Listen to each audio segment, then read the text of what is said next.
All right, so welcome back. Have to do a bit of a recap since it's been a minute since we were last here. We had our first session, and in that first session, three of our party members had arrived at the city of Jigao during their Festival of Merit. We were still waiting on Rook, who was somewhere on the road, said he would catch up, but has not yet arrived. At this time, we had gone through, as we're kind of at the end of the day, we had gone through and done a bunch of feats, if you will, a bunch of different festival games to test, various potential attributes that are all different areas where you could earn medals of merit. In our workings, we were actually pretty successful, winning almost every one that you went across except for the arm wrestling one, I believe.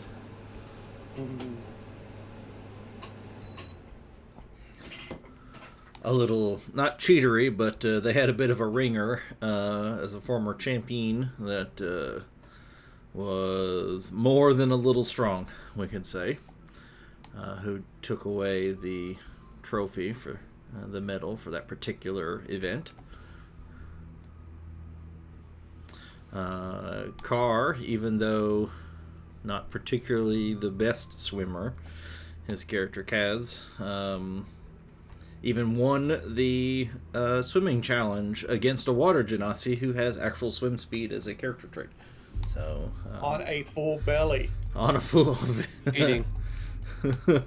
Awkwardly full belly at that. Still walking around with literally a tire around your waist where you have somehow expanded the middle section. All the rest of you still slender, and there's still a bulge all the way around like a giant flotational device around your midsection. Perhaps that was the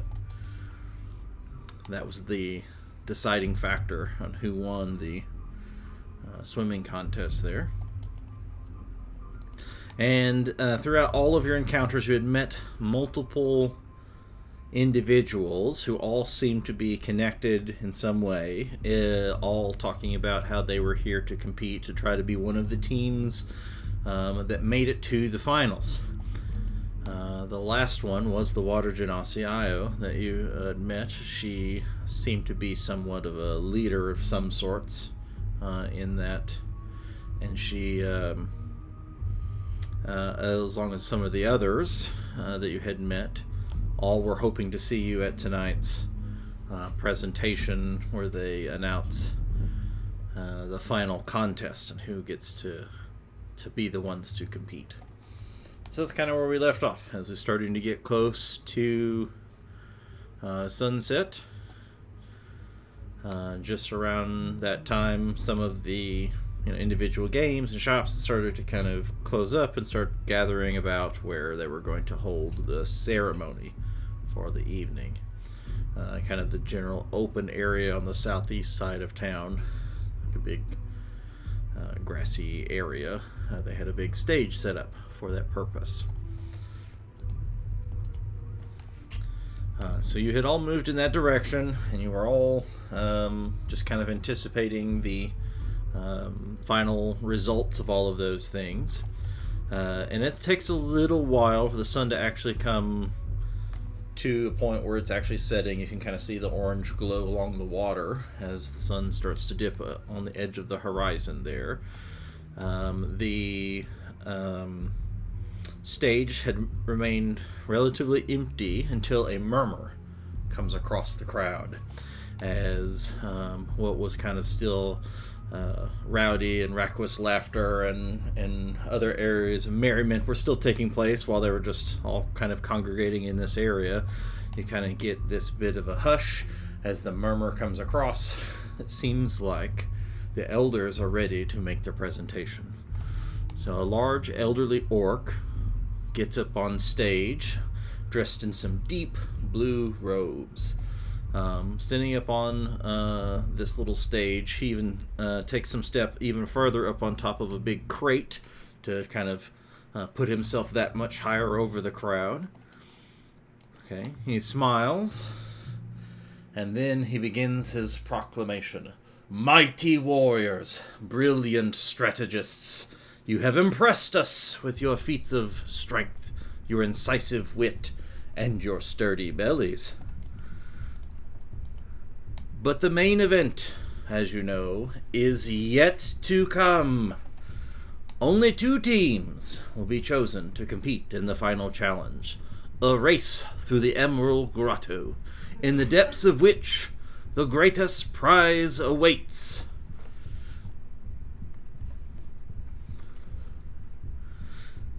So after he kind of makes his preformed speech, you can say he starts to now kind of, that was more like the announcement, and now he kind of just starts to kind of talk in a normal way, and saying that he and Elder Kolbu Kaz is someone you had met at one of the previous events, kind of off to the side, who was one of the, I believe he was doing the riddles. He was the one putting on the riddles event. Are the 2 elders that we'll choose. I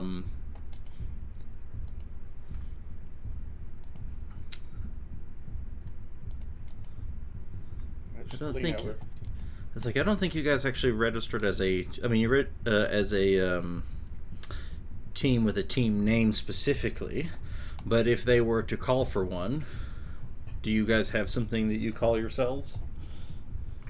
God, you know we don't. Names are hard. Y'all never named y'all ship. Who are we? Balasar, who the hell are we? Not sure. Hello, not sure. So, straight out of Idiocracy here. Parts unknown. Parts unknown.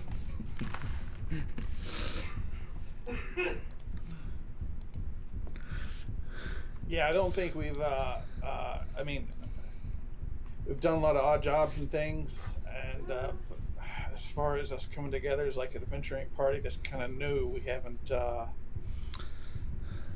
Not enough notoriety to be named by others yet, and not enough confidence to call yourselves anything specifically. They will make the announcement with the. One second. KGB. Oh.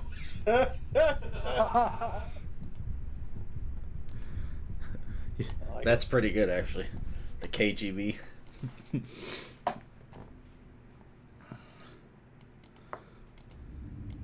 So the first thing they do is, they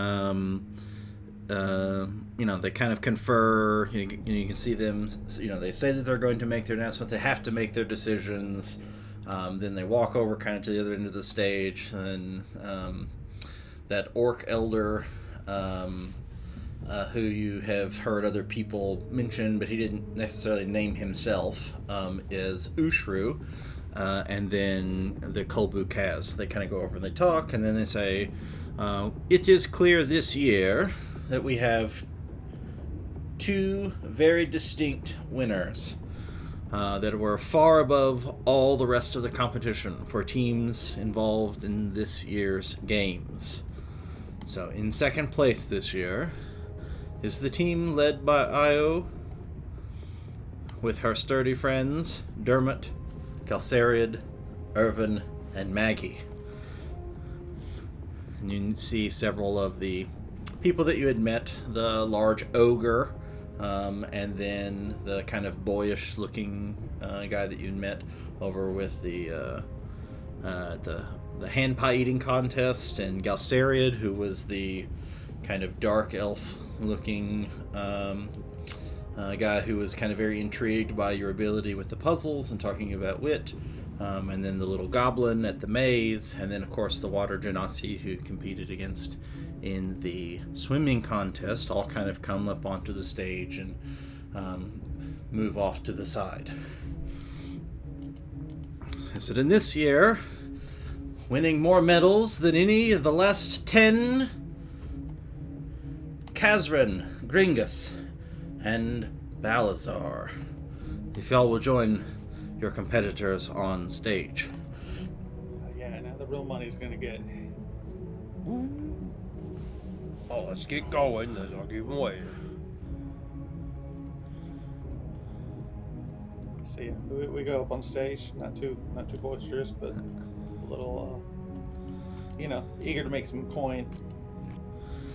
Kind of humble, if you will, as you're approached on the stage. It's not like a WWE kind of roll up there. So you have chosen a path.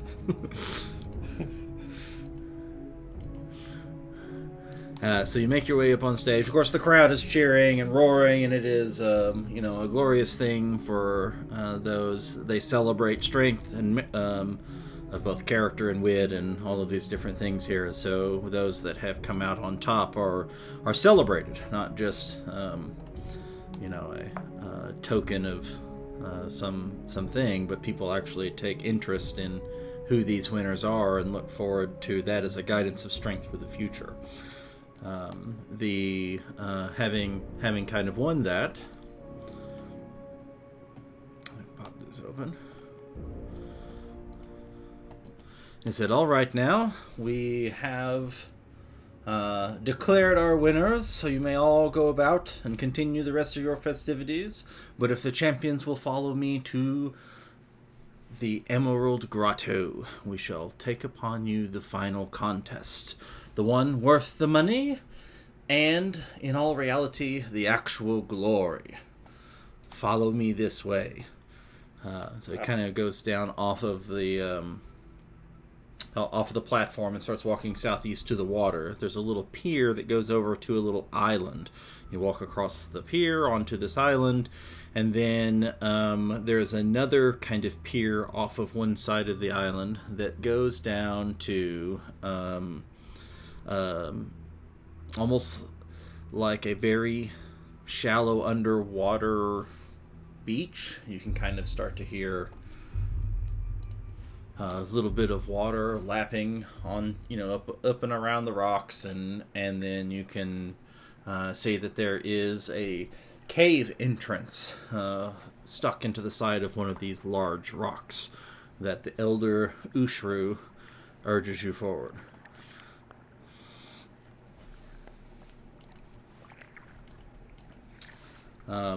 So he comes up to the mouth of this cave, and it says, all right, valiant compatriots and your opponents. Your bravery and valiance as individuals have triumphed in many challenges this day. Now, the final test of merit awaits you. He pulls a palm-sized gold and emerald amulet from his robes and holds it aloft and declares, this medal's twin has been placed in the deepest cavern of the Emerald Grotto. Be the first to claim the emerald's eye and return it to this place to be declared Jagal's Champions of Merit. He kind of goes over to a rock that's kind of flat. I mean, it almost looks like an altar or a bench, almost carved from stone, but it definitely isn't carved. It's quite natural. He reaches into his robes and pulls out a bunch of vials. One for each of you, kind of set on one side, and then one for each of your competitors on the other. These are magic that allow you to breathe underwater should you need them. The magic lasts for 1 hour. Time is of the essence. You may begin now.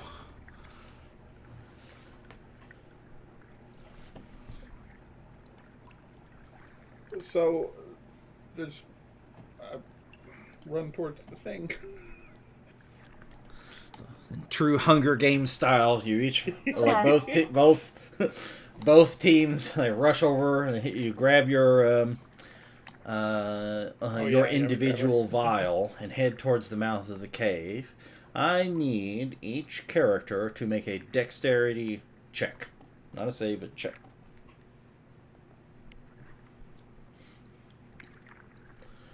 I don't know why that rolled with advantage or Oh, disadvantage. disadvantage. Oh, actually, I had forgotten. There is a piece that the elder would have removed your exhaustion with the spell as a part of the ceremony. So let me undo that and allow you to re-roll. Okay. It's And it's up to you, buddy.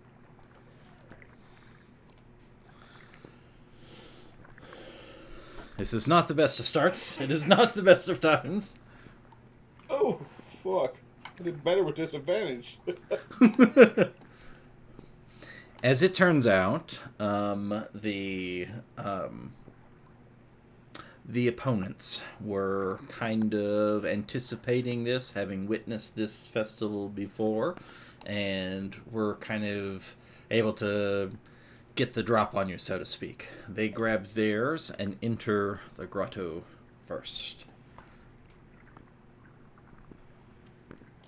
All right, so this is the grotto. Sorry, Is this 3 of them, or is it their whole team of 5? They have all 5. Yep. Jesus. Okay. All 5. How unfair.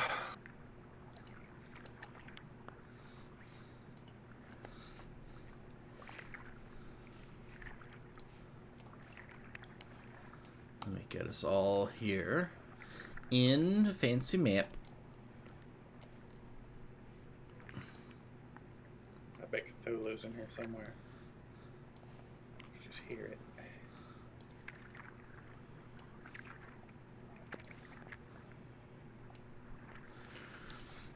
As you grab your things and dash into the cavern, there is no sight of the individual party members of that are your opponents. Just as you enter a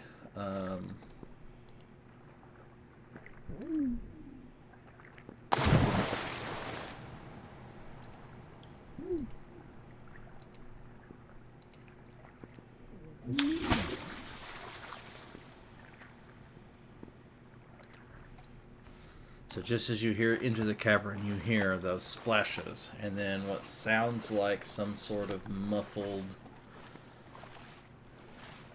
underwater yelling.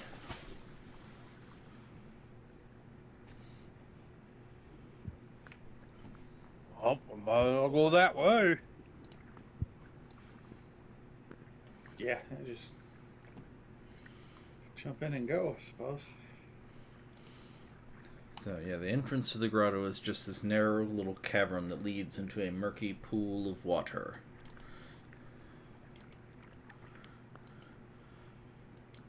Yeah, I guess if there's no other land that we're jumping on, we're just going in. Yep. So your passive perceptions allow you to hear that you heard the splashes. It seems as though they all went in and dove underwater. What are you going to do from here? I'm just going to dive in. I'm not going to take my water breathing thing until in 10 or 20 seconds. If I'm still underwater, I will. But just to make sure. You want to go start the potion. Yeah. Is there a way to swim in without being totally submerged? Like, is it open, or is it just So, the way that the cavern goes is as it winds around, there is, you kind of see the pool. As you get close to it, you can kind of see that that it does slowly ramp in. So you could walk at least a few feet, you can kind of see, but it starts to get very dark very quickly. As you look down, off to an angle, the water seems pretty clear, so it's not a matter of just like river water or cloudy or that kind of thing. The water looks really clear, but it gets dark very fast. That kind of indicates something to you.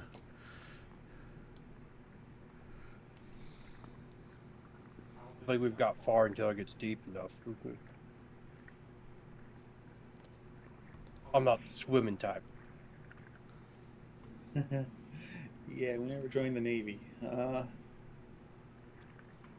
like just to, I guess, send my Raven out and see if I think everything's going to end up going underwater. I'm not sure, but just see if my Raven flies around. See anything but just water. I mean, we're in a cavern. He may not have. I don't know how much room he has to fly.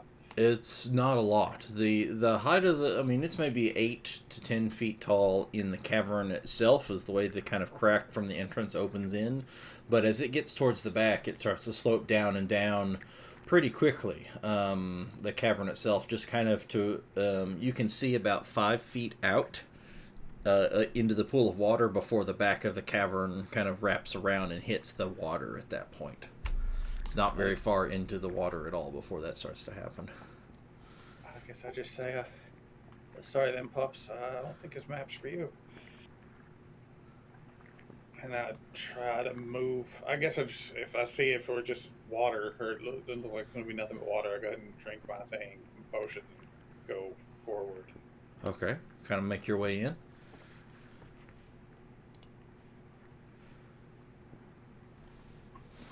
All right. Yeah. So I think it's going to ask me to make it move. So just go ahead and kind of move yourself to the kind of the end position here in this kind of room where the water is, and start to make your way towards that actual point where you start to go in the water. So you drink your potion. Does everyone drink their potion? I'll drink my potion. Yes.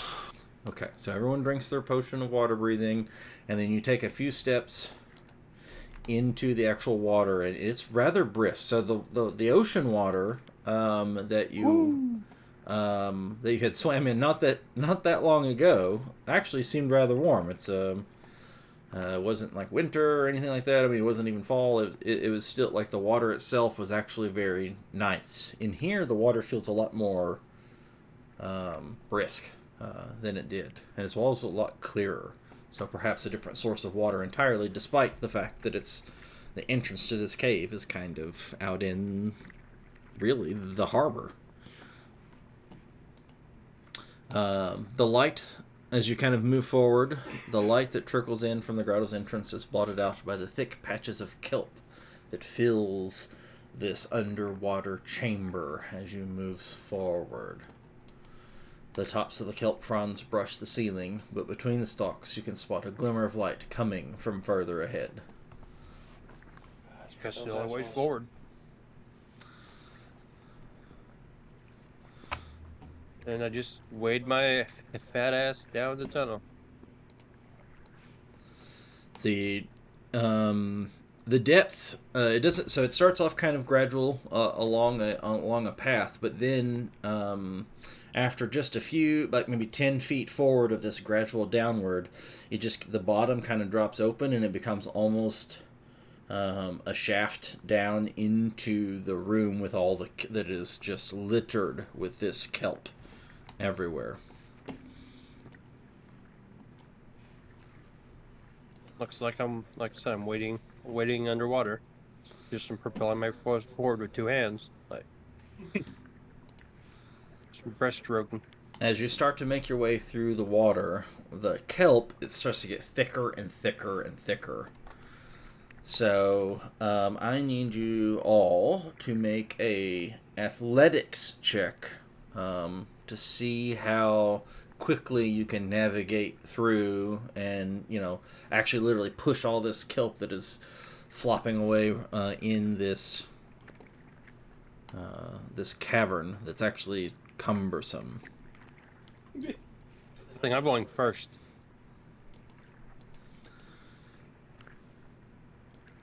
So as you kind of move through, like Balazar is pushing some of the kelp out of the way, and then like as you push more, it just seems like every time you push some aside, it's almost like others comes like just the movement through the water itself.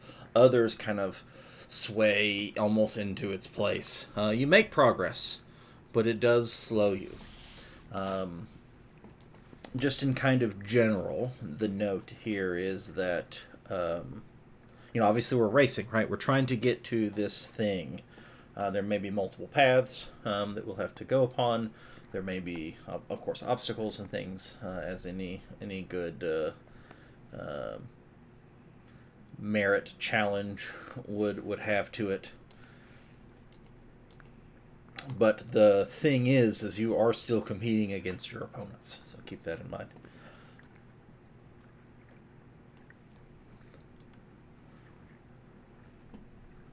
All right, so as you move, as everyone makes their way to the other end of the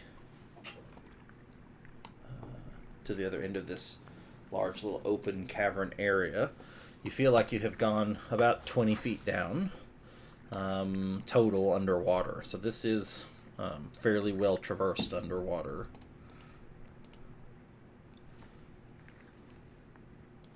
Okay. And you make your way into what seems to be a fork in the road.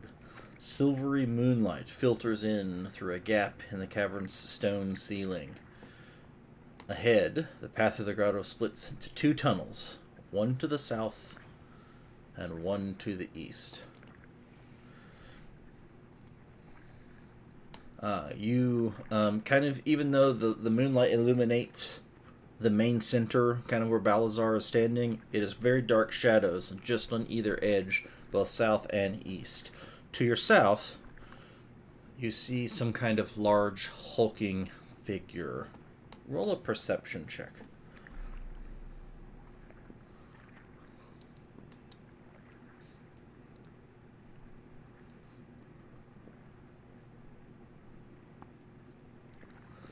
It is hard to make out any details of what the hulking figure is, but Gringus, you think that not only do you just see kind of an outline, but you do kind of see bits of, maybe some detail on some clothing in even though it's deep in the shadows, and kind of based on the relative size. This is probably the large ogre who's a part of the other team that is to your south. Oi. Thinking I'm seeing the big lumbering fella. Well, if they went that way, maybe we should try going the other way.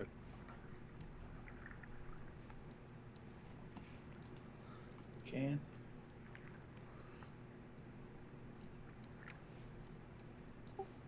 All right.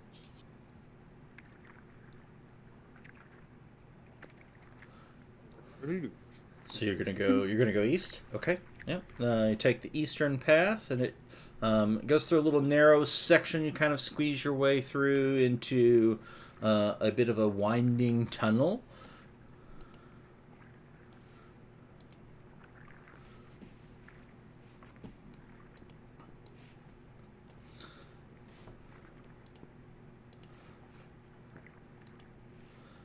Catherine, as you make your way around the corner and kind of into the little squeeze point of the tunnel, I want you to make another perception check. Just as you're kind of disappearing into this little tunnel.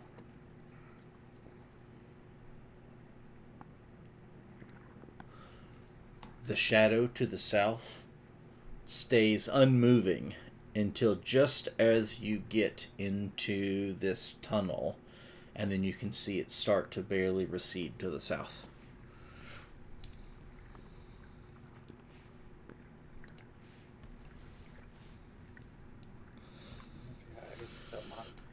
I don't think he's following us. I think he's going on. I agree that she goes. A bigger room up here.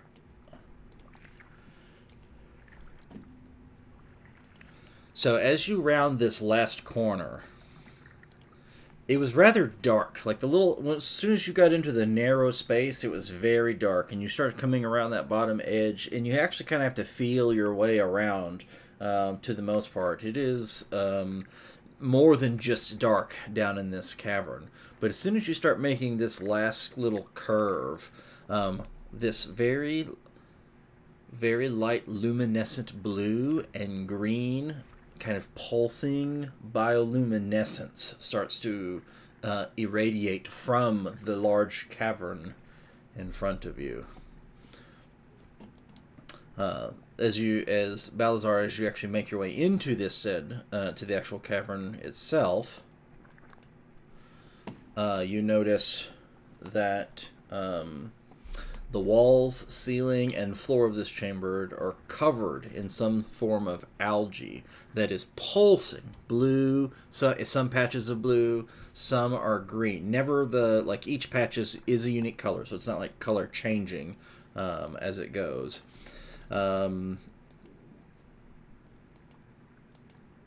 Two jagged stone pillars coated with the algae stand opposite ends of the chamber.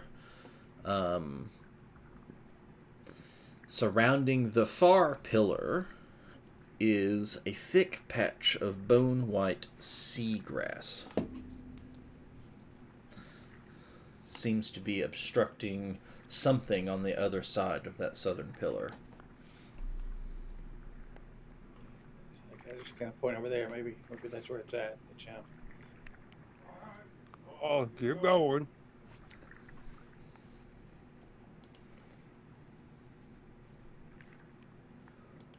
Keep swooping. Okay, so you just kind of pass your way to the other end, leaving. Tell me how you interact with.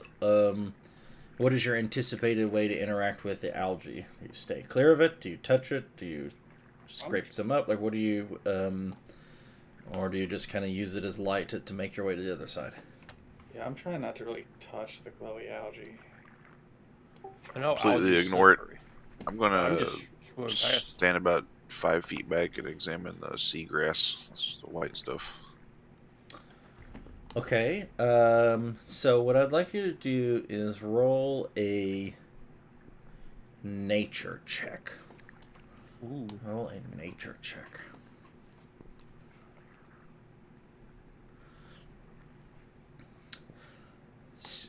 Kelp, seagrass, these types of things are extremely common. It is salt water, even though it's different in some way than the seawater directly around it. But it is salt water, so it is kind of natural for this type of thing to be here. But this bone white color is off-putting to you. You don't know, this does that in itself. It's not that it isn't natural, it's that it may be natural, but it's still not right. Bone white is not a natural color kind of unto itself. Not for plants.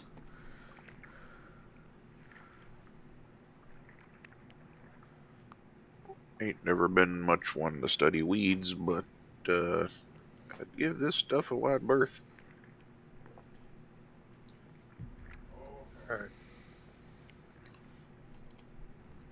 All right. Let me see which one. What are we doing? I'm avoiding the bone white shit. Okay. So you kind of, so it is kind of to your south, a bit obstructive, south of the pillar here, to what you think is some sort of tunnel on the other side of it.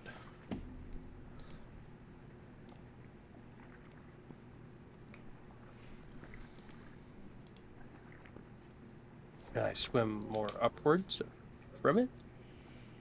As it is algae? No, it's more like the kelp. So it's like seagrass. So it's really long, okay. spindly, kind of almost like a hippie's bead curtain, but made out of bone white, thick, wide-bladed seagrass. It's blocking my path south, right? That's correct. That's correct. Yeah.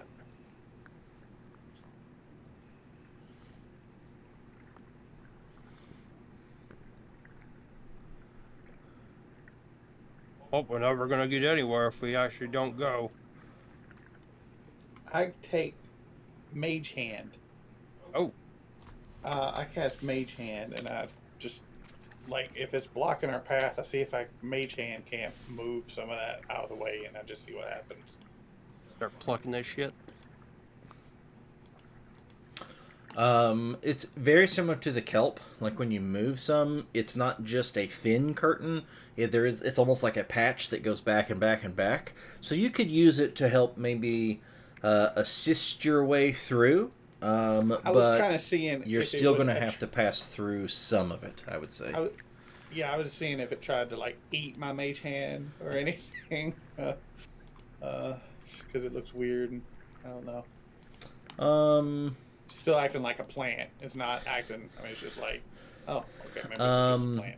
So like so you've kind of moved it, and it's kind of holding it. Some of it moved, or you leave it like the mage hand specifically.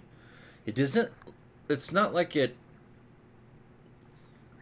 The mage hand specifically didn't see like it didn't like you didn't see like lightning zap it or anything like that. But it hasn't. All you've done is kind of move it to the side, so you don't know if it has any other effects or any things that it might do. But it didn't look like the grass was alive. Like it didn't seek it out or anything like that. All right. I guess just try to make my way through. Making my way. Okay. Who wants to go first? I'll go first.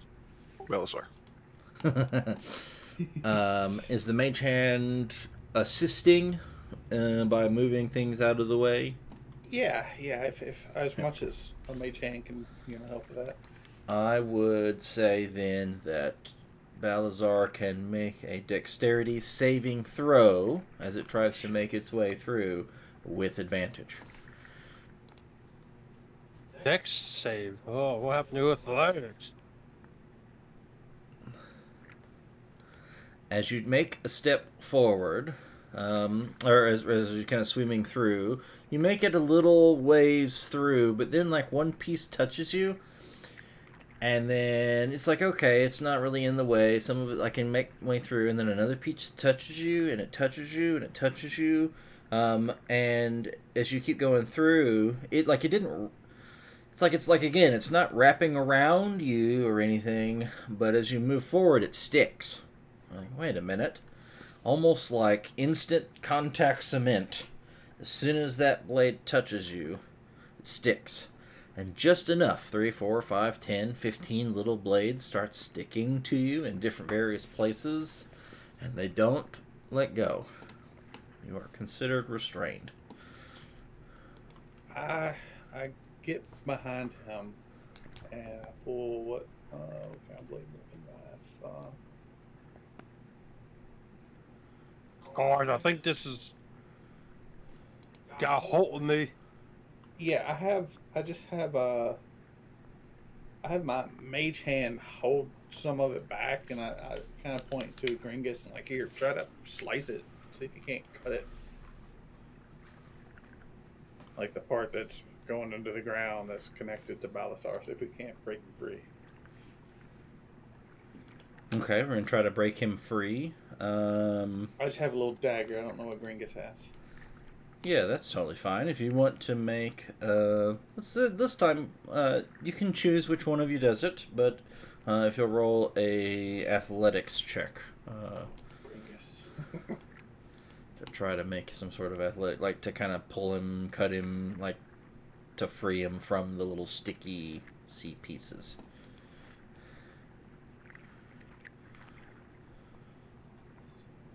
Okay. Yeah, like a couple of them cut, and then he pulls free.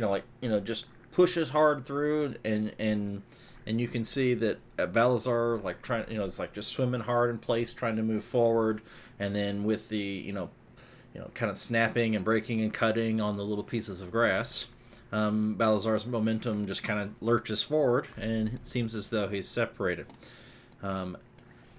As he moves forward. He feels a bit of a sting as he's separated from the seagrass. Let's see here.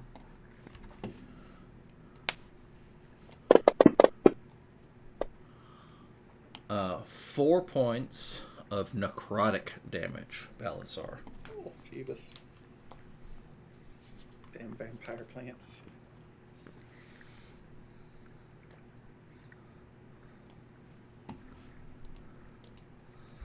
But he's kind of free on the other side. Who wants to go through next?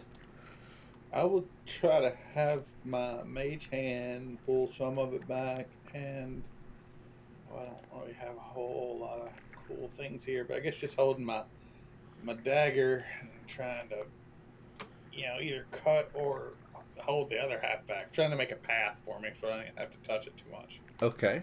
Make a dex save with advantage as you pass through.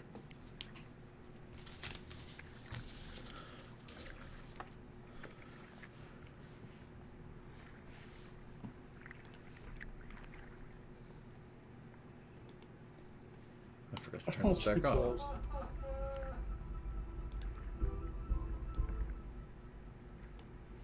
Turn the music back on.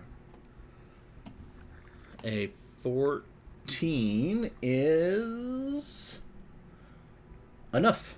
So, with the assistance of your mage hand pulling things away, your little lithe form, slender and all, even with your spare tire, are able to, kind of wiggle your way through without getting a substantial enough number stuck to you to actually hinder you or hurt you. Maybe one piece here, and then you just kind of kick it off as you make your way through to the other side. Yeah, I keep that mage hand for Gringus. Trying to push more over that I can. Okay, Gringus, your turn. Dex saving throw to make it through.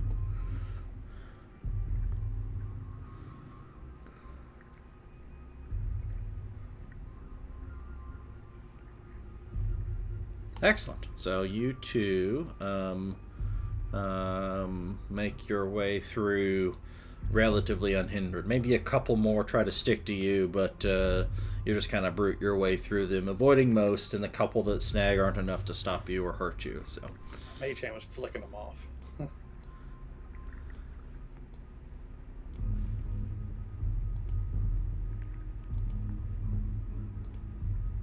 That's not hurt.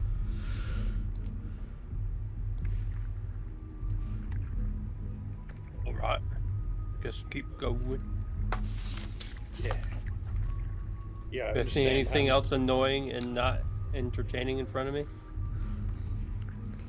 at the moment, it is like it just the tunnel just kind of that cavern narrows into a tiny tunnel that then snakes around now more eastwardly.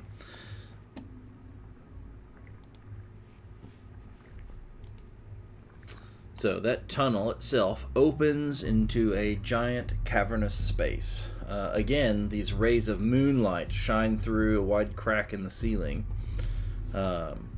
which, the ceiling itself is 10 to 15 feet above the floor in here. Actually, let's see.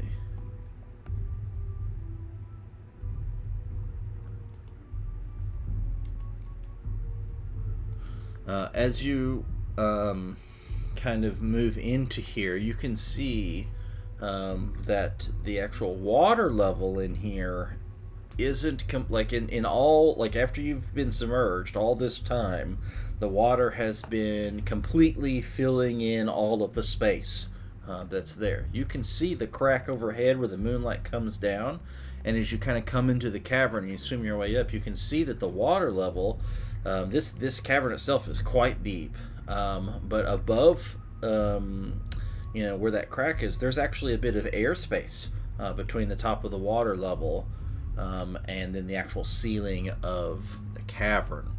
As you make your way in here, you see that there is a lot of waves across the top of the water that have moved. And then even kind of along that eastern edge, you can see like mud and rock and debris that seems to be unstable as it, little bits of rock tumble down towards the bottom of the floor. It isn't but just a moment that you can see more of this rocky debris. Actually, from up on the top of the side of the cavern, a chunk breaks off, tumbles, splash into the water, and then sends a bit of waves, and then that, as before it hits the water, the rock bounces along this very, what seems like unstable side here in this big cavern.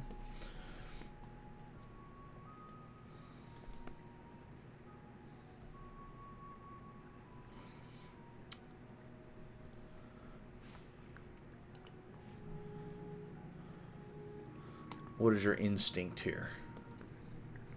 To watch out for avalanches. Not to go near the wall over there. Where did you said it came? I'm gonna swim up and try to see where it came from and what started it or what caused it. Over here, right? I can't. What? Yeah, from the east. So as you kind of come into the room here, Yeah, where the I'll move gradients you are. all a little bit here so you can kind of see. Yeah, you can kind of see on the map itself a little. like here. Yeah, somewhere over in that area. It's like some of the edge of the wall had started to cave in a little.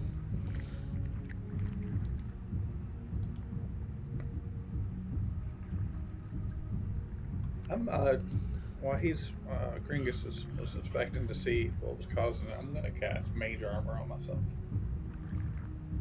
Okay. Cast Mage Armor. That lasts a good while, so. Yeah. So as you make your way in, you saw one big chunk already kind of fall off. You can see that some of the landslide itself has actually like partially, even to a degree, is it like you can kind of see a tunnel off to the north, and you can kind of see some loose void space. But where it has fallen down and made this,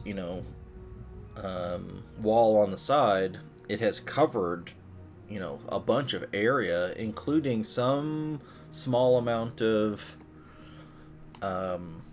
the exit to the north, and it's kind of hard to tell what would have been behind here or above here or some of that source. So as you're kind of looking through, you hear a large crack as another, this time massive chunk comes off, not just on the wall up above, but also some from the ceiling where you see the crack where the moonlight is coming through. Some of that splashes down and hits, and you feel a rumble as some of the mud and debris from the of this almost seems like it had piled up, almost like a lean-to up against the wall of this mud mud and rocks and debris that have slowly chipped away. It kind of gives way and starts rushing towards you. I need everyone to make a dexterity saving throw to try to avoid Is there this tumbling down on top of you and then kind of sliding at you. is there one big rock that's coming? There are a couple of very large rocks, and then a whole bunch of loose debris that is sliding kind of into the cavern and into the water and kind of at you. Almost like the kind of stuff they talk about that makes tsunamis, like where like a big cliffside breaks off and comes down, and then all that pushes the water one direction. So something similar to that is kind of happening. If this will help the DC at all, I do cast Levitate. I try to cast Levitate on any rock up to 500 pounds that I see that looks like might maybe coming close to someone. Ooh, okay. So the DC was this before. I could see where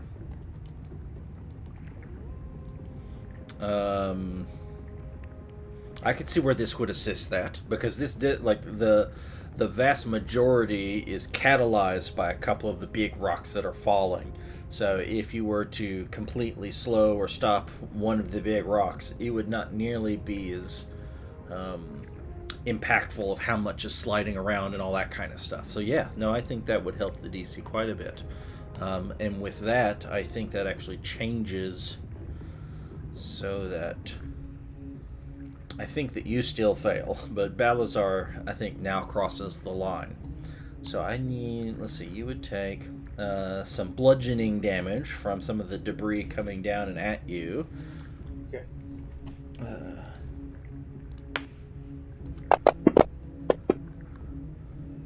As much as 10 points of bludgeoning damage. Ooh, that's a pretty sturdy hit.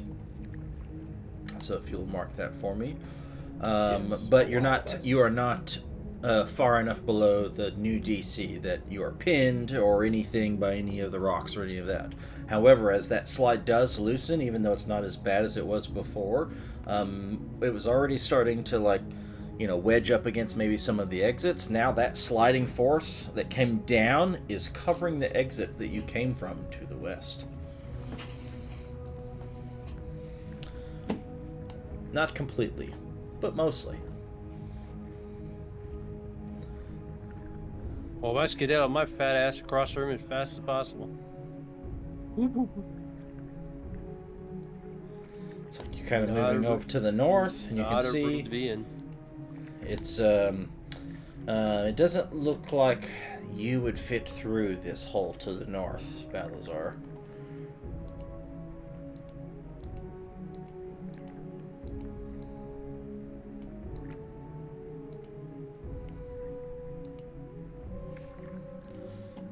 You're a bit large for what is now covered mostly in debris. The west north- exit is pretty full, is kind of filled up a bit. The northern exit is not nearly as full, but it would be too much that the Balazar couldn't squeeze through very easily.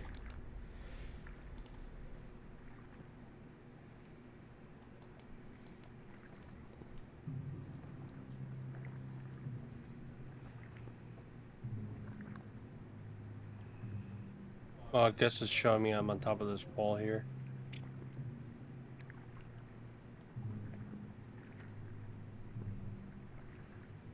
Can Gringus fit through?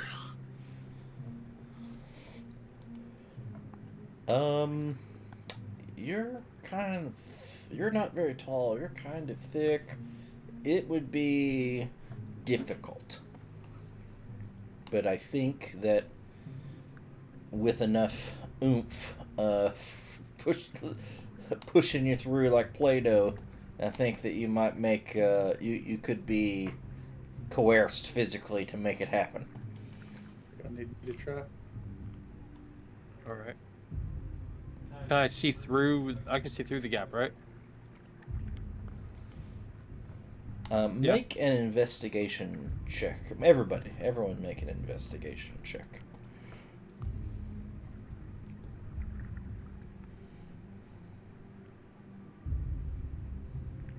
Oh yeah.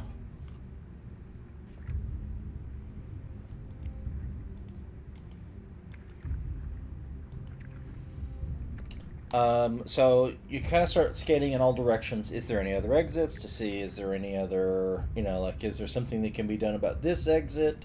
And as you're kind of scanning around in all of this, you notice that off to the east, to the southeast, kind of where those last big rocks came from, as it slid down up above, kind of above the water, the actual water level, there's a bit of a void space up there now. That's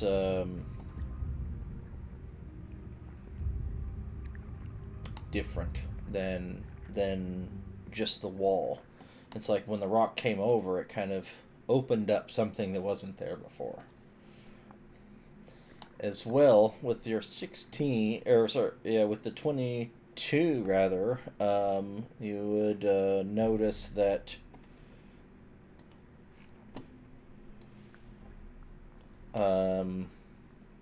there is at least a couple of large rocks under the water, kind of near the bottom, that aren't wedged in on top of other rocks on this path to the north, that maybe if you moved those, it would actually make way for everyone else, where everyone else could fit. Yeah, I pointed those. Like maybe we can get some leverage under there for those rocks. And Well, sorry. You get one side, I'll get the other. Sorry, I just reconnected I got a B side there. Uh-oh.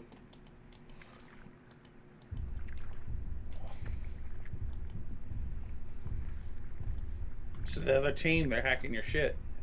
Dum dum dum dum.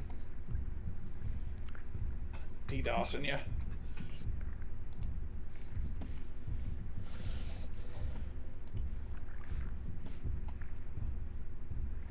While they're trying to move these rocks, what are you doing, Kaz? And that void space is in that pass where the rocks need to be moved, right? No, it's south. It's the kind of more from the origin point, the southeast there, kind of where that cone is, if pointing, if you will, almost. I'm really curious about that void space.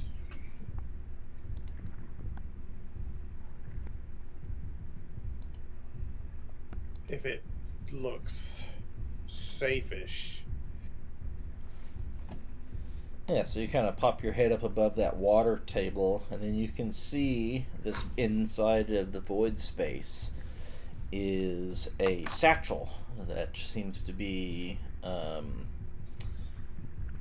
setting kind of behind where those rocks had fallen from. I want to grab the satchel if I can. I added the contents of the satchel to the party sheet. You find a scroll and a potion of healing in the satchel. So, does that mean it's a blank scroll, or is it something we need to identify? Oh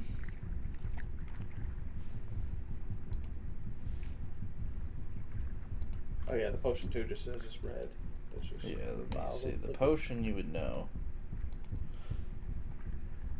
They need to roll, I guess, athletics checks for both of them to about moving the rocks out of the way. And then for you, I need you to roll an Arcana check. Alright, so what do I need to do for the rocks here? Athletics.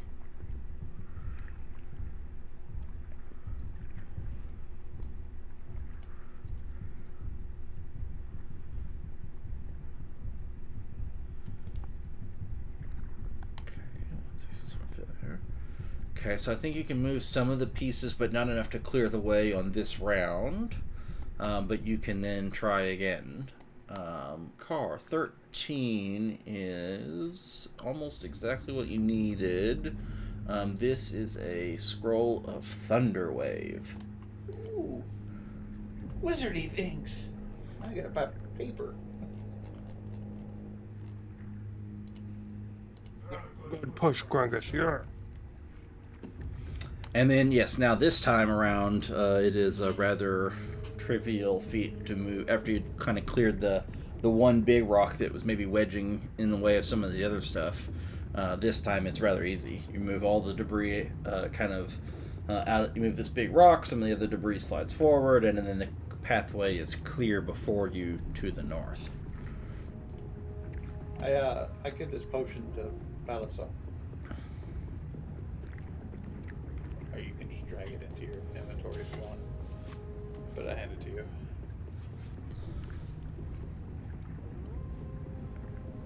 It's in the parcel, right? Party sheet. Okay.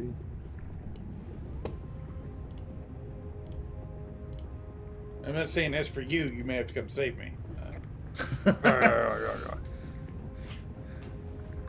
Alright, so you said remove the rocks. Yep, so the path Can we before make you sure? is now clear again. Well, let's get the hell out of here. Ooh. Oh, it's dropping down. Or going up. We're going Down. Negative 60 feet. We going down. You're gonna have to perform moves, man. I'm not sure what you can see. That's what I'm trying to see. If Well, I apparently what I have nothing. to open. Yeah, hold up. This goes down and down and down and down very steeply. There it is. That's what I needed. Okay.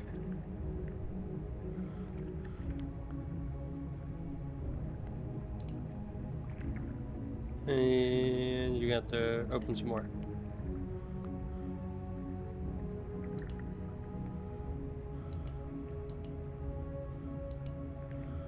That's not the right one. Hold up.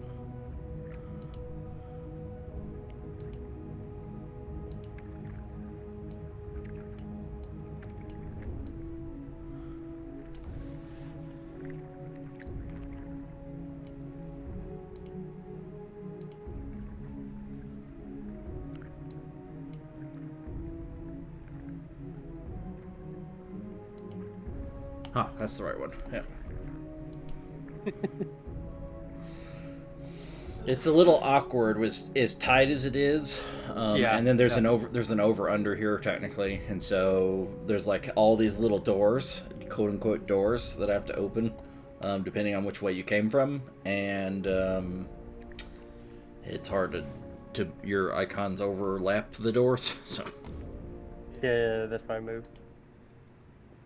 I'll keep going. I'm not exactly. Oh, You oh. may have to move me. I'm just- I'm following it down, but I'm not exactly sure. You just move me, Dread? Okay.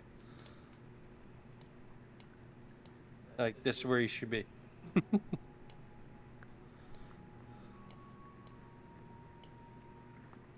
Should get deep. yeah, you go down and down, like pretty significantly far down now. As soon as you hit kind of that tunnel from the north there, as you start snaking your way further down, again we are in complete submersion of water.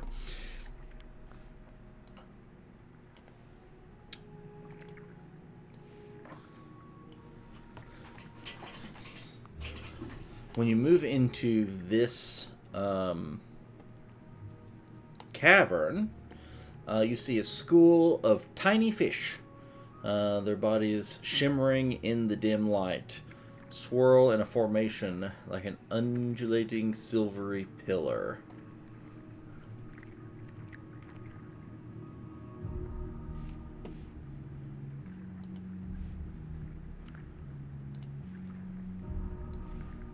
A silver undulating pillar. Yeah, the fish do. They're like, it's almost like a column. Uh.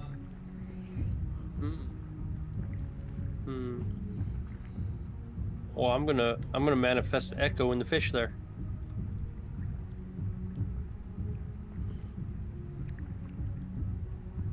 See what happens. And what are you doing again? You're manifesting your echo? Manifesting my echo. Yep. Okay.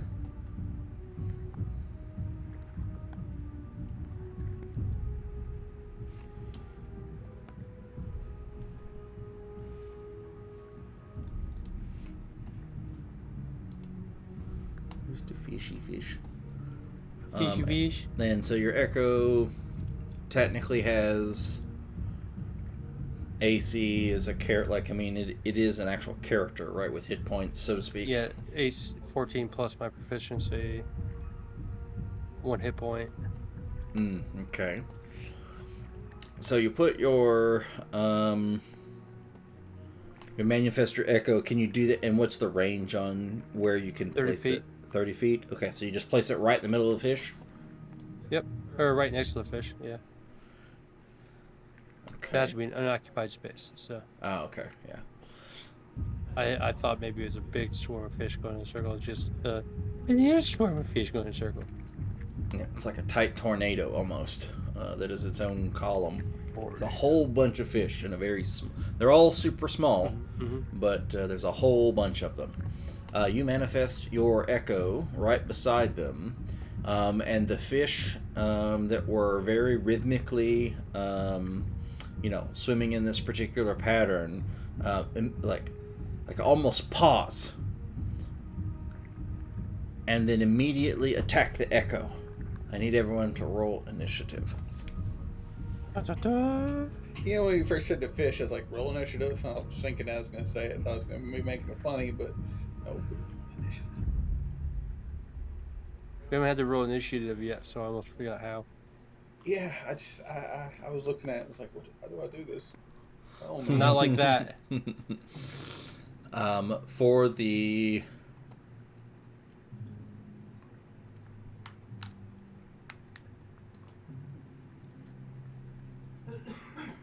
start, what was the AC of your dude? It's 14 plus your proficiency, or Yep, what'd you say? 16. So it's 16 right now. Yep. He's immune to all conditions. And makes saving throws using my stats. So.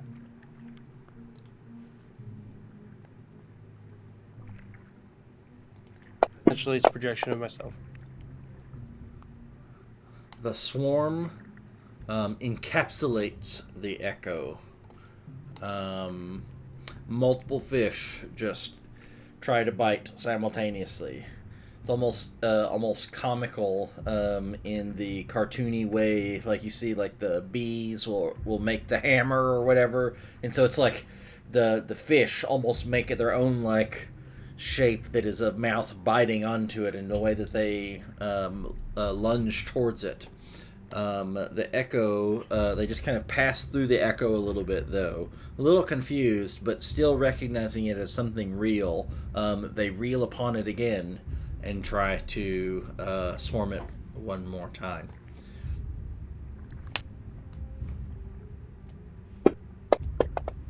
Let's see if I can get it to actually do the thing. And you said 16 was the AC? Yep.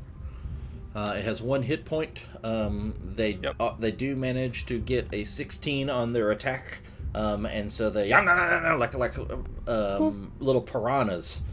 They go bananas, and that like when one of them starts to latch, you can see we have contact. Then all those around it turn into like a frenzy, and they it's almost like the little fish raged. Barbarian fish.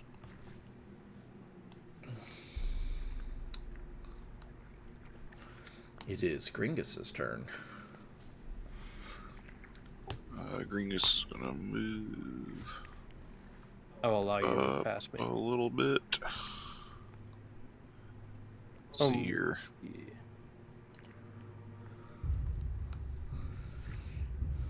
Barbarian fish. A school of barbarian fish.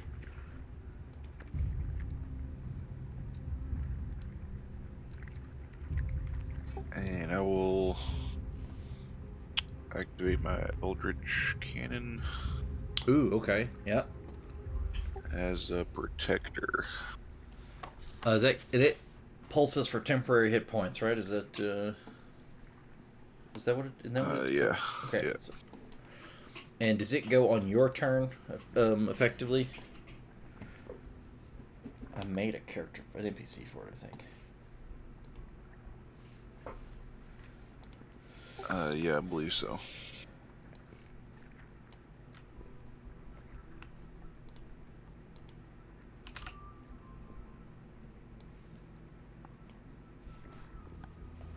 Wait, did that open? No, that wouldn't have opened.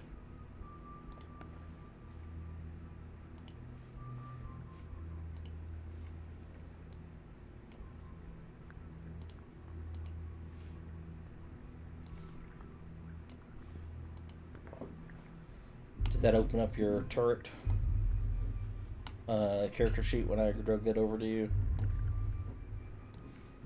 I don't see it. Oh, there it Oh, is. wait, yeah, there it is. Yeah.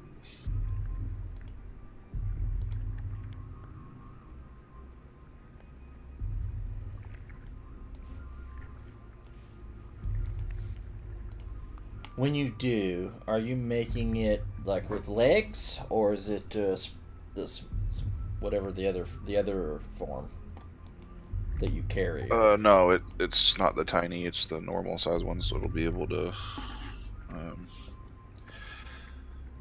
traipse around. It basically looks like a frilled lizard in this form. So it's got the big, Jurassic Park looking thing. Oh yeah, the acid spitter thing that gets the fat guy. Yeah. So That's the instead of best. actually causing any projectiles or doing anything, whenever it activates, it just like becomes real rigid, and then the frills just start shaking, and it produces like a little force field around everybody again. Okay. Did we make that effect for you just as a secondary?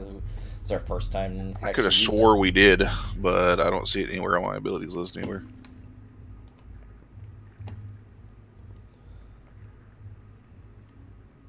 Oh wait, no, there it is. I had to click the open button. Never mind.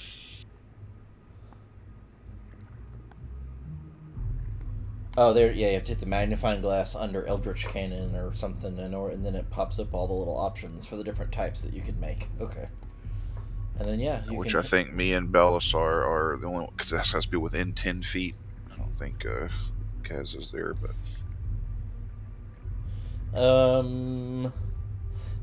Well, it's a quarter of him is within 10 feet. I think that's okay if you want to hit him with that. Man, is there like... So my push to talk pushes all of my windows back behind the stupid map button. Is there a way to bring all those forward again, or... Oh,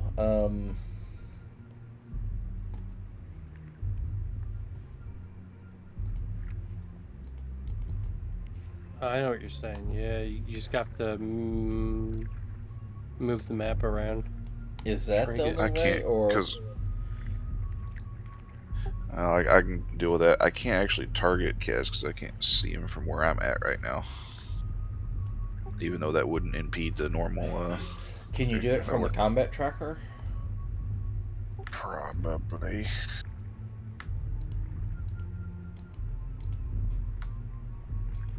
I think if you control click on their portrait on the combat tracker, it adds them to your targets list. I am a target. Yeah, at least it does if I'm, because I just did it clicking as you, but I don't know, like, D8 plus 2, okay, nice. So everybody, yeah, and then it hit everybody. Okay, that works. All new stuff, we're figuring it out. That's cool. That's actually going to be real strong, oddly enough, like, because it does it every round, doesn't it? Yeah. Yeah, that's real good this early levels for sure. Because that boulder took like almost half my life. I'm a little wizard. Nice boulder. Is that a bonus action to create your thing, or is it an action to create your thing? I think it's an action, isn't it?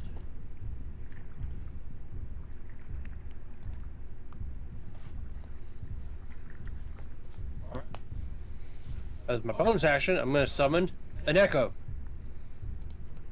Summon another one. Yep. How many can you summon per Infinite. rest? Oh, okay. Just takes a bonus action. Just takes me a bonus action to summon it. Right next to the fishes.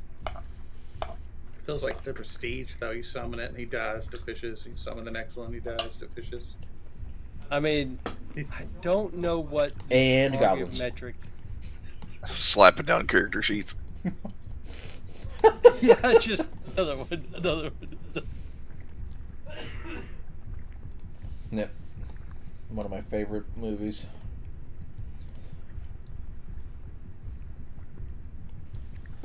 Okay, and what are you doing? What else are you doing? I'm gonna move. I guess we're at swimming speed, right? Mm-hmm. Yeah, so I can't move Which that. is half speed. Yeah. So you can move I can move next to the effectively fishes. three squares, right? Yep. All right. 15 feet. And then I got my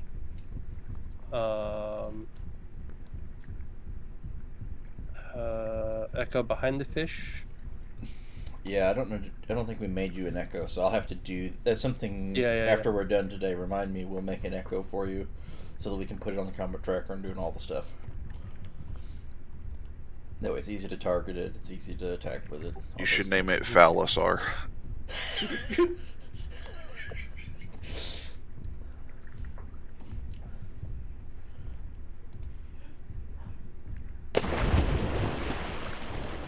That's a hard one.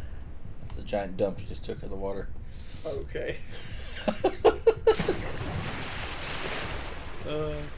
All right, and I'm going to attack the fish. Okay, attack the fish. I don't know why it rolled twice, but that's fine because I got a thing behind it. So, and I missed the fish. Yeah, it's hard to hit any one individual fish. You have to think of them as a collective. And your first instinct is, oh, fish, fish, like you're trying to swat them like flies. Doesn't seem to be very effective. I don't have an extra attack at level 3, right? So No, only if you have a bonus action something, What kind of? What are you talking about? The greatsword? Yeah. Yeah. Level 3. It's still very rudimentary. Yeah. Oh, I attacked it. Doot. Alright, swim up to there. Okay. Okay, remember how to cast a spell with an effect. Let's just see what this button does.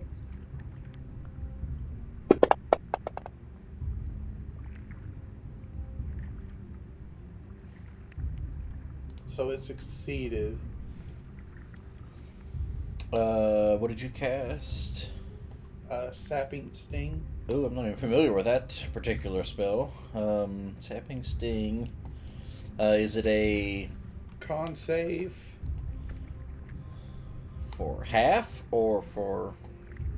Well, the target must succeed a con save or take, and if it succeeded, it don't do shit.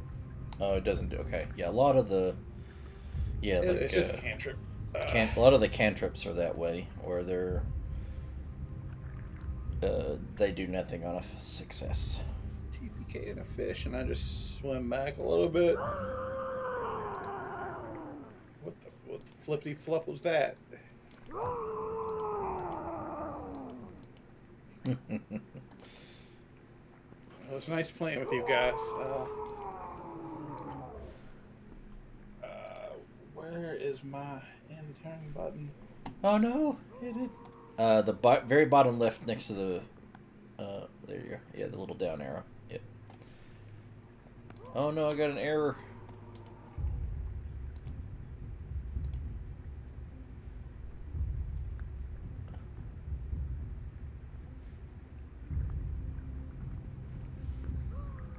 All right, the fish. Have to decide whether they are attacking the Echo or Balazar himself. Okay.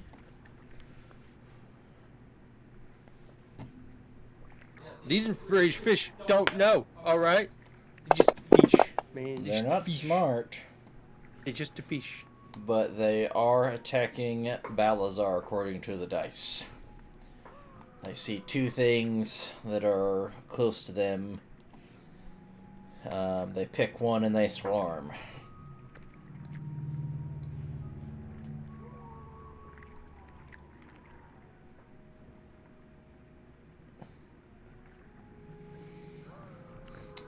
You can kind of see the tornado itself move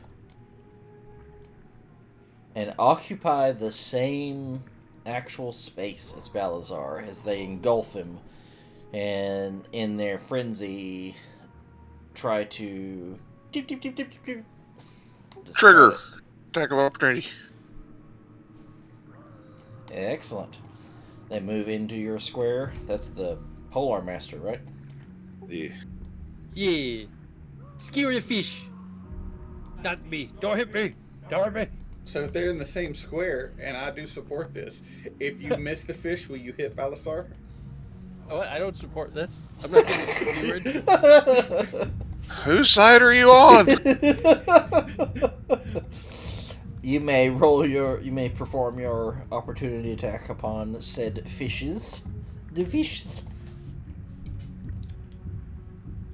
Merman, Dad. Merman. Merman. Let's get in. Zoom in close. Ah, there's nothing to worry about. Attack the fishes. Expert with the rod.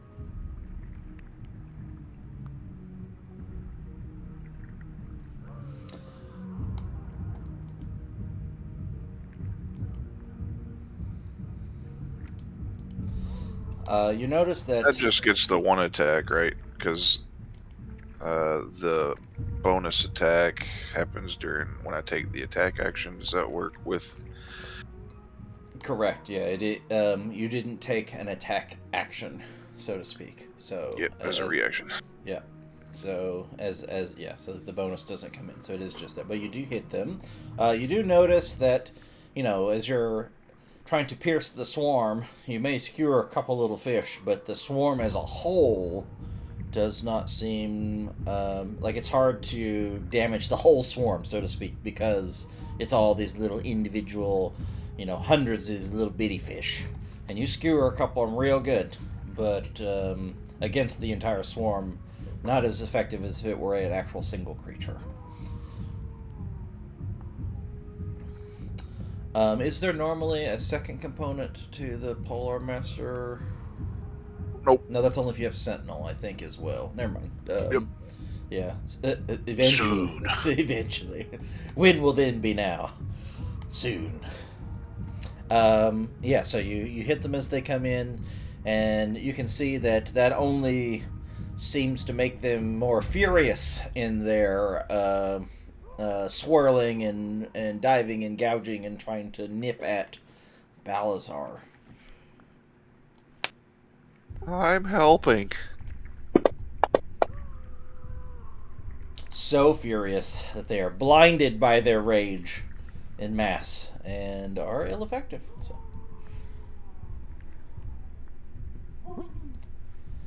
And now it's your actual turn.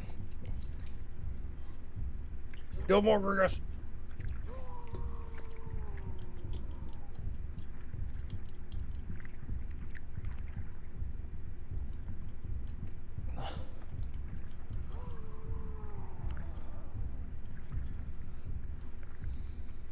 Again, you're just spearfishing, like quite literally, skewering several more little bitty fish on your spear.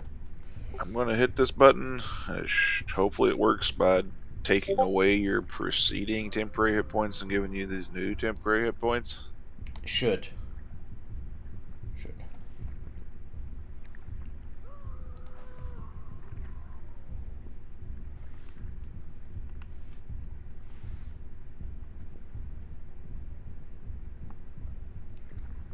This will make sure, yeah. And then everyone is, it only would override if it was higher. In this case, no one's lost any, so they're still at 8. So I think that actually worked like it's supposed to. It keeps the highest. It should always keep the highest when temporary hit points is involved. So we'll have to look to see if that does it correctly. If someone's taken damage and lost, whatever. We'll keep an eye on that. But I think it's still working correctly as it is. All right, Kaz, it is your turn. So I cast Fireball. No, just joking. Fuck the little fish! And all of my friends. No, but I was going to go for another sapping. Just boil all the water in this little cave.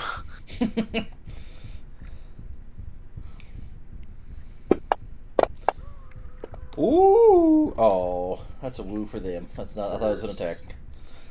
They rolled a natural 20 at a -1 to get an 18. They actually don't have a high constitution. They've just rolled a 19 and now a 20 on their saves against the spell. Okay. Well, I curse the fish and I have my mage hand flip them off. It is much better than them actually rolling that 20 on their attack, I will say. Oh yeah, it's fine. I'm wanting to save everything for the other party. Well, so. now utilize my bonus action to relieve Yes. myself of the situation Are you taking a poo? and swap spots with my echo, Nice. utilizing 15 feet of my movement.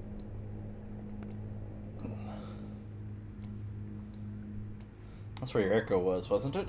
Yep. Okay. Yep. And so you swap with the echo, so you're up there, the echo is on the fish, or in the fish. It's Yep. in the fish tornado. Okay. Yep, and I'm going to move closer to the fish. And it uses 15 feet of your movement to do that? Yep.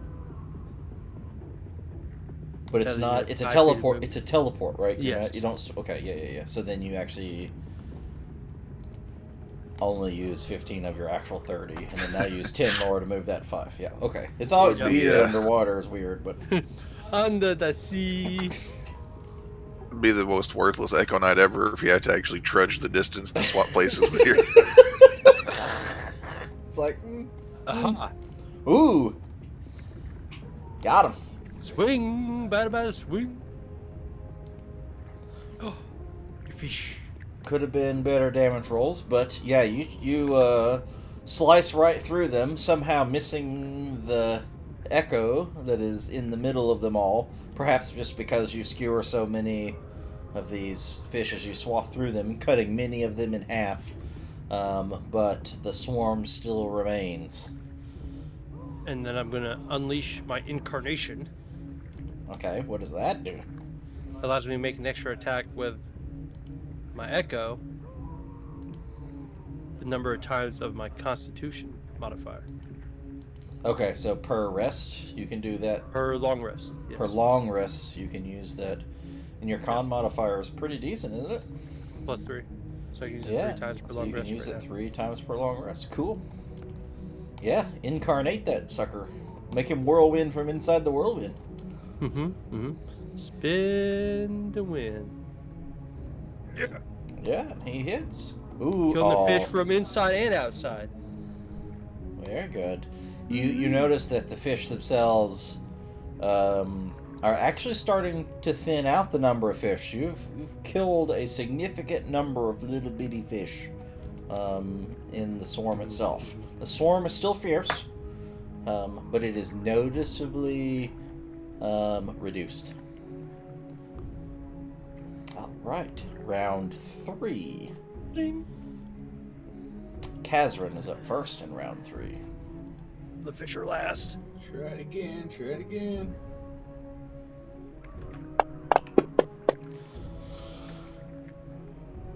Finally. Aha! You may now sting the sap. And they're now. I don't know how this affects fish. They're prone. Prone? Yeah. The swarm is immune to the prone condition. That would make sense. Yeah. The book But is you called did notice Flabbergasted. that, when you hit them, unlike, these melee attacks, it seems to affect the swarm as a whole, this necrotic damage.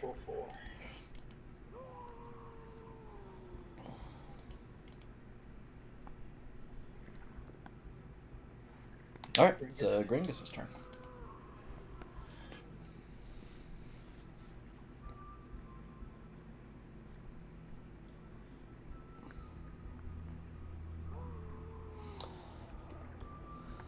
You're just like nearly a blur of stabs as you are repeatedly.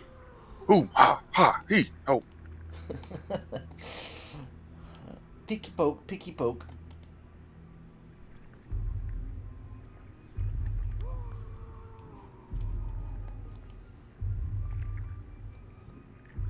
Okay, we got an 8, and then it refreshed. I don't think the fish have actually hit anything but the echo yet. So Best ability ever.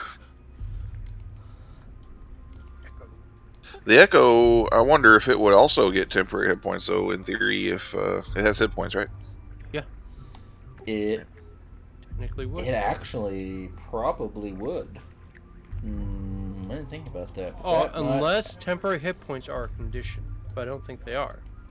No, I'll have to look at it a little bit, but I think there's a very good chance that they would, unless it's less about it having 1 hit points, but if anything makes contact, the illusion is poofed as opposed Nope, to it's just it's just got 1 hit point. That's what it says.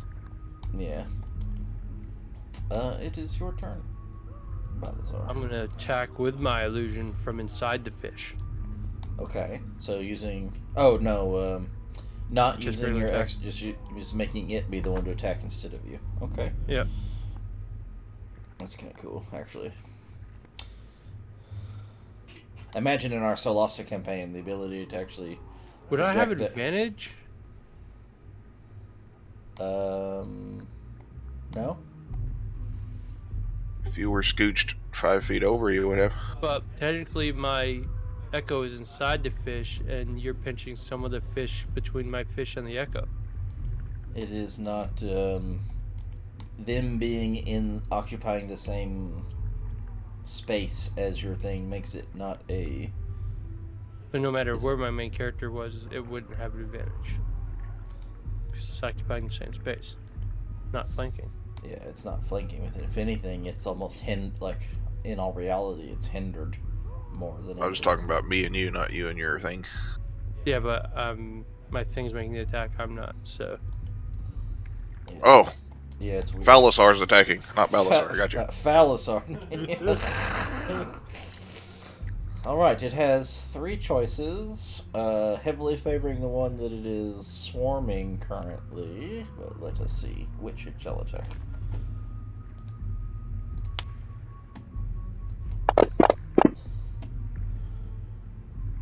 Alright, 50 or lower is attacking it, 51 to 74 is attacking Thal. Okay, 74.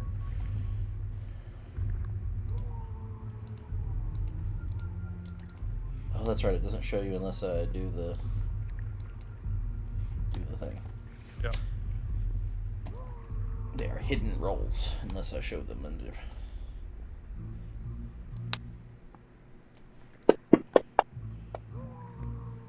Ah, this one they make contact.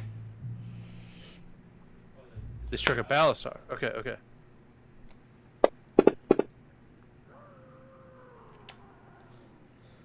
And the fish go and attack all over. And most are repelled by the force field that is surrounding thanks to the turret.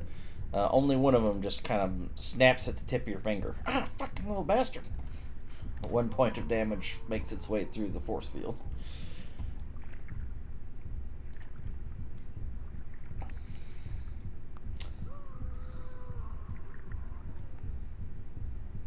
Ringus is going to reach down and pat the lizard on the back. Good job, Shaky. Let's see. Technically, does your turret have your initiative or its own? Do I change it to yours every time, or does it just have its own? I think it just acts when I do. Okay, yeah. Which means Balazar would be up first then. Aha. Fuck you, fish. I'm attacking with myself. My echo let me down.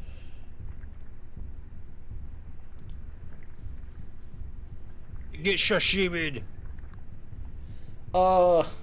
You swipe through the last of the fish as they are surrounding your echo, and the fish swarm dissipates and no longer enraged or frenzied.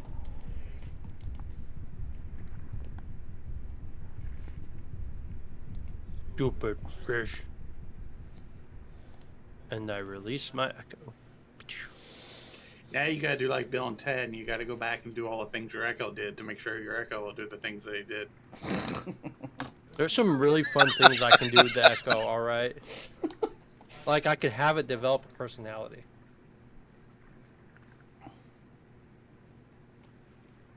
Over time. I could have it give, like, me the middle finger if I misused it, you know? Stuff like that, you know? Alright, so it took us 4 rounds of combat to beat the fish. Oof. Gotta start somewhere, I guess. Fish.